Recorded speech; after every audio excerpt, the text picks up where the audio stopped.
আসসালামু আলাইকুম। নোয়াখালী এবং কুমিল্লা নতুন করে আবার বিবাদে জড়াইছে। কেউ বলতেছে নোয়াখালী বিভাগ চাই, কেউ বলতেছে কুমিল্লা বিভাগ চাই। এই নিয়ে দুটা জেলার ভিতরে মানুষজন এখানে আন্দোলন করতেছে, সেখানে আন্দোলন করতেছে, ফেসবুকে লেখালেখি করতেছে, কমেন্ট বক্সে নোয়াখালী বিভাগ চাই, কুমিল্লা বিভাগ চাই, হাবিজাবি নিয়ে ভেজাল চলতেছে। আসল মূল কথা হলো কুমিল্লা এবং নোয়াখালী কেউই বিভাগ হওয়ার যোগ্যতা রাখে না। কেন যোগ্যতা রাখে না?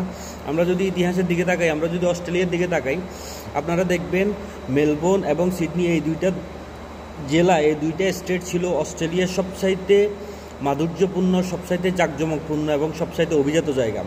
যখন অস্ট্রেলিয়া রাজধানী করা হবে সিদ্ধান্ত নেওয়া হলো, তখন মেলবোর্ন সিডনিকে মানে না, সিডনি আপনার মেলবোর্নকে মানে না। এই নিয়ে রাজনৈতিক বিশাল একটা বিবাদের সৃষ্টি হয়েছে। তখন সেদেশের রাজনীতিবিদ এবং বিশেষজ্ঞদের মতামত নিয়ে একটা সিদ্ধান্তে পৌঁছানো হয়েছে যে আসলে সিডনিকেও না, মেলবোর্নকেও না, মাঝামাঝি একটা জায়গায় অন্ততপক্ষে সিডনি বা মেলবোর্ন থেকে মোটামুটি 150 কিলোমিটার বা তারও দূরত্বে যে কোনো একটা রাজধানী স্থাপন করা হবে। সেখানে 1901 থেকে 1927 সাল পর্যন্ত সেখানে তারা নতুন শহরের ম্যাপ, নতুন শহরের অবকাঠামো সব কিছু সুন্দরভাবে স্থাপন করে 1901 থেকে 1927 পর্যন্ত সময় নিয়ে নতুন শহর তৈরি করে ক্যানবেরাকে অস্ট্রেলিয়ার রাজধানী হিসেবে ঘোষণা করা হয়। সেক্ষেত্রে মেলবোর্নেরও কিছু হইল না, আপনার সিডনিরও কিছু হইল না, মাঝখানে একটা তৃতীয় শহরকে রাজধানী করা হইল। তখন উভয় পক্ষ খুশি, কেউ ব্যথা পাইল না। এ হইলে আমার ইগোতে আঘাত লাগবে, ও হইলে আমার ইগোতে লাগবে। ওই রাজনৈতিক বিবাদ থেকে আমরা একটা জিনিস স্পষ্টভাবে বুঝতে পারতেছি, সেটা হচ্ছে যখন কেউ কাউকে ছাড় দেবে না, তাহলে কারোই সেই স্থান পাওয়ার যোগ্য না। এখন কুমিল্লা এবং নোয়াখালীর যে বিষয়টা, কেউ কাউকে আপনার বিভাগ হিসাবে মানবে না, কেউ কারো অধীনে যাবে না।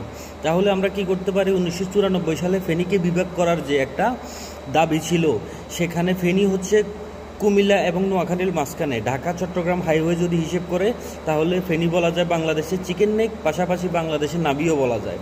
সেক্ষেত্রে 1994 সালে যে দাবিটা ছিল, ফেনীকে আপনার বিভাগ করার প্রয়োজনীয়তা বোধ করে তখন একটা আন্দোলন পর্যন্ত হয়েছিল। ফেনী নোয়াখালীর একটা অংশ, সেখানে আপনার বেশ কিছু উপজেলা, কোম্পানিগঞ্জ থেকে শুরু করে সেমবাগ, আরও কিছু উপজেলাকে অন্তর্ভুক্ত করার কথা হয়েছে।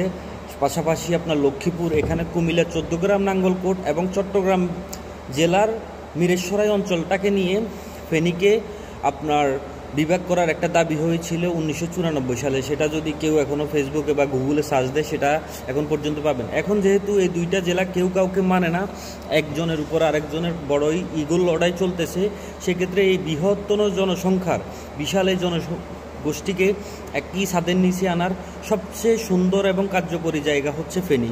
সেখানে আপনার অবকাঠামো থেকে শুরু করে যাতায়াত ব্যবস্থা, হাইওয়ে, ঢাকা চট্টগ্রামের সাথে কানেক্টিভিটি সব কিছু মিলিয়ে ফেনী হচ্ছে বাংলাদেশের এখন এমন একটা স্থান, ভৌগোলিকভাবে এটা যে একটা গুরুত্ব, সেটা অবশ্যই দরকার। ফেনীতে একটা সেনাবাহিনীর ক্যান্টনমেন্ট, একটা মেডিকেল কলেজ এবং একটা পাবলিক বিশ্ববিদ্যালয় হলে ফেনীতে আর কোনো কিছুর অপূর্ণতা থাকে না। আমাদের সার্বভৌমত্ব রক্ষা এবং বহিঃশত্রুর আক্রমণ থেকে রক্ষা করার জন্য আমরা এই গত কিছুদিন যাবৎ যে আমাদের ভৌগোলিক যে হিসেব নিকেশ চলতেছিল, সেখানে বোঝা যাচ্ছে এখানে একটা সেনাবাহিনীর ক্যান্টনমেন্ট দরকার।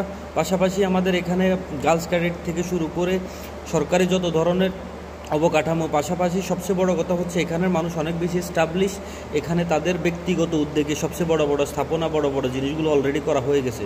শুধুমাত্র একটা পাবলিক বিশ্ববিদ্যালয়, একটা মেডিকেল কলেজ, একটা cantonment, that's enough for our নতুন বিভাগ। তো সেক্ষেত্রে আমি বলবো, যেহেতু কেউ কাউকে ছাড় দিচ্ছে না, আমরা যদি ইতিহাস থেকে কিছু ধারণা নেই, অস্ট্রেলিয়ার মেলবোর্ন এবং সিডনি থেকে ধারণা নিয়ে যদি কেউ ক্যানবেরাকে রাজধানী করতে পারে, সেক্ষেত্রে এখানে মারামারি, দলাদলির উভয় পক্ষ খুশি থাকুক, কাউকে বেরাজ করা না হোক। সেক্ষেত্রে ফেনীকে যদি আপনার বিভাগ করা যায়, আমার মনে হয় কেউ একটা দ্বিমত করবে না। এটা প্রশাসন এবং আমাদের বর্তমান সরকার, রাজনৈতিক দলগুলো এটা একটু বিবেচনায় নিতে পারে। সবাই খুশি থাকুক। আসসালামু আলাইকুম।